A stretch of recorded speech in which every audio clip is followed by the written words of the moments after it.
অবহেলা করতে করতে যখন অবহেলিত মানুষটা মুখ ফিরিয়ে নেবে, সেদিন বুঝবে অবহেলা কতটা সাংঘাতিক। অবহেলা কইরেন না, অযত্নে মানুষকে হারায়েন না। কেউ চলে গেলে বুঝবেন পুরো পৃথিবী এনে দিলেও তার শূন্যতা দূর হবে না।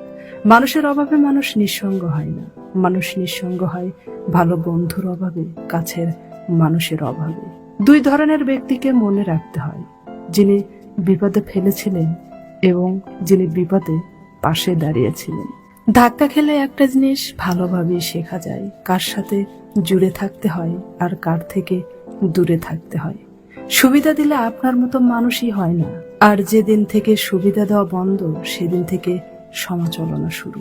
যেখানে ভালোবাসার কদর পকেটের উপর নির্ভর করে, সেখানে মানুষ নয়, টাকাই আসল আত্মীয়। যে যত বেশি ভালো ও সরল মানুষ হয়, তাকে তত বেশি কষ্ট সহ্য করতে হয়। এটাই দুনিয়ার নিয়ম। কারণ দুনিয়া প্রায়শই সরলতাকে দুর্বলতা ভাবে, অথচ সরলতার মধ্যেই সবচেয়ে বড় শক্তি লুকিয়ে আছে। জিন্দা থাকলে নিন্দা হবে, মৃত মানুষের প্রশংসা তো শত্রুও করে। যারা মনের দিক থেকে ভালো মানুষ, বেশিরভাগ ক্ষেত্রে তাদের কপালটাই খারাপ হয়। তাদের মন নিয়ে সবাই খেলা করে। অন্যায় করার পরও যদি অনুশোচনা না আসে, তবে বুঝতে হবে সৃষ্টিকর্তা অন্তরে মোহর মেরে দিয়েছেন।